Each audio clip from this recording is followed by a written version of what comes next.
Coming up, this week I'm looking across the Atlantic from Europe at what looks like a watershed moment in American politics.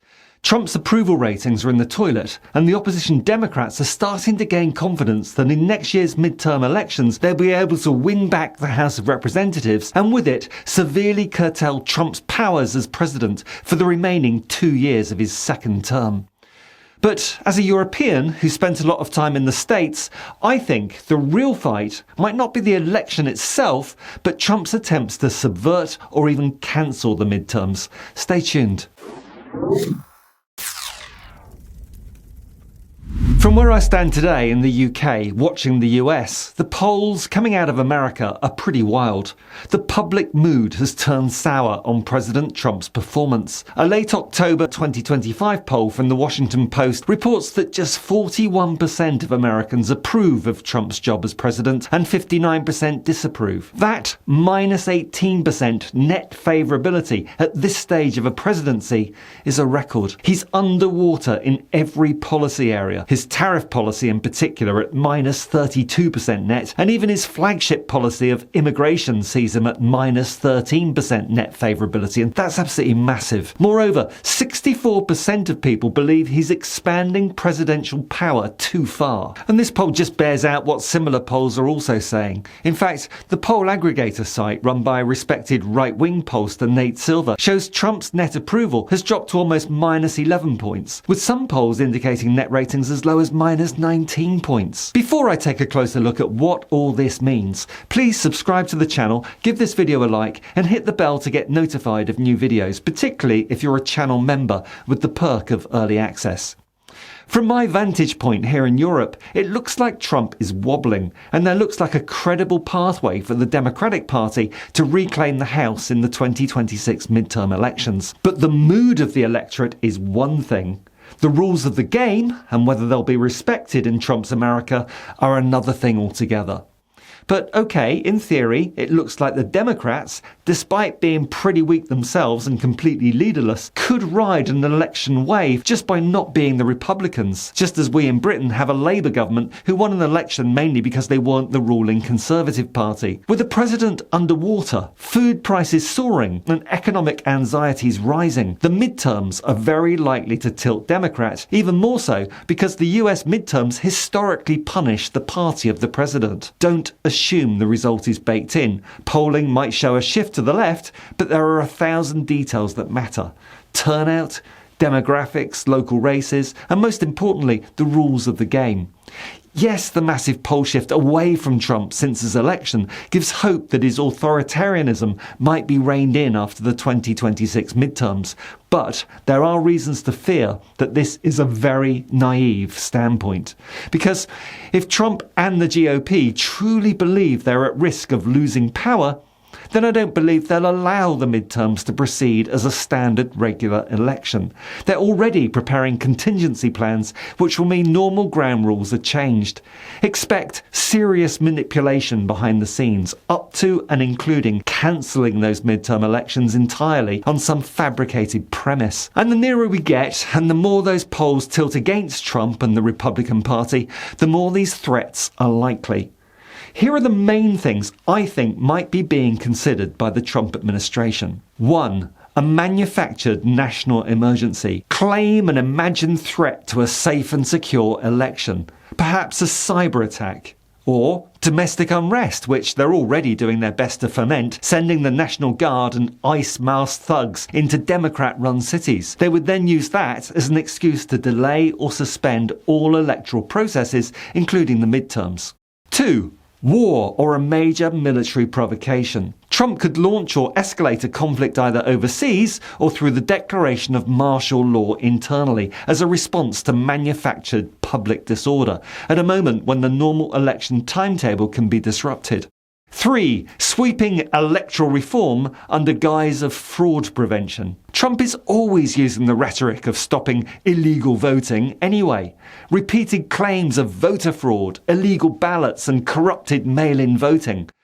Despite multiple court cases brought by Trump and his acolytes, no widespread evidence of any of this has ever been found, despite their very best efforts. But the truth, won't stop Trump and the Republicans from passing laws that purge voter rolls, shorten polling hours, and ensure that there aren't enough polling stations so as to maximise inconvenience and lengthen the wait to cast a vote in Democrat-leaning areas. And also, as Trump has been heavily hinting lately, to outlaw mail-in voting right across the country. Trump's administration may also introduce requirements to present specific ID or proof of citizenship, all targeted to reduce votes for the opposition.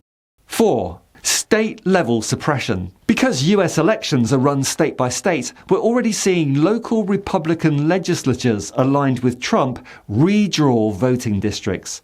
In other words, gerrymandering, which means you take the same voters, shuffle the borders, and suddenly the losing side becomes the winning side. It's how you rig democracy without ever touching a ballot box. It's already happened in the Republican-controlled states of Texas, North Carolina, Ohio, Missouri, and Utah, which will soon be joined by Florida and Indiana.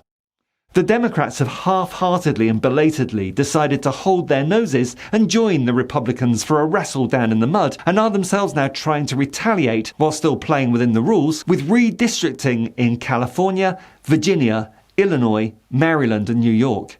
5. Undercutting election administration. We've already seen certain Republican states defund or sack local election officials and replace them with partisan operatives, introduce chaos, and then invoke security or malpractice as a pretext to delay or contest results. Expect that on steroids at the midterms. As an outsider looking in, from here in the UK it looks chilling, because it's exactly how democratic norms unravel elsewhere in the world. I worked in the States for many years, and I know Americans have a feeling of American exceptionalism, that what happens in the rest of the world would never happen in America because, well, it's America. But to the rest of us, it's blindingly obvious what's happening to America's experiment with democracy. And cue the comments below, it's none of your business, yeah, what about Europe, etc, etc. But being in England doesn't mean we're unaffected by America's deviation from democratic norms. This matters globally. Here in the UK, we saw our own Conservative Party try to influence the outcome of the last general election by bringing in restrictive voter ID to combat the non-existent problem of widespread voter fraud in an attempt to suppress the left-leaning vote. We also see them weaken the powers of our Electoral Commission, change some election systems for mayors, and so on and so forth. They even amended rules around campaign financing so as to benefit themselves. But thankfully, none of that stopped them from being booted out by a landslide. However, America faces a far bigger arsenal of trickery and threat. From a European point of view, here's what needs to happen in the USA, but never will under Trump. 1. Transparent election laws. Full independent scrutiny of how states draw their voting districts and how polling is administered. 2. Independently appointed monitors able to report on fairness in practice, as if that would ever happen under Trump. 3. Widespread public awareness of the tactics of suppression instead of widespread apathy and, across most of the country, ignorance. 4. Legal protections for independent election officials, independent media and civil society groups that resist the stacking of electoral infrastructure for partisan gain. Of course, with the legal system overseen by politically appointed partisan judges, this is yet another ludicrous suggestion as far as the United States of America is concerned. 5. Media vigilance in the weeks and months ahead. The monitoring of state-level bills, tracking of polling place closures or shifts, and challenge of the narrative of fraud being used ahead of the midterms. Again, the American media, in my experience, is so partisan, the right-wing media would never challenge this, and the rest of the media is viewed with such suspicion by Trump voters, by Republican voters, that their message is never going to get through. The hard truth is that if, despite everything, the midterms go ahead and the Democrats do win a majority in the House in 2026, will even that be meaningful? Trump and his executive orders have pretty much bypassed Congress during his second term so far. Ah, yes, you might say, but the House holds the purse strings.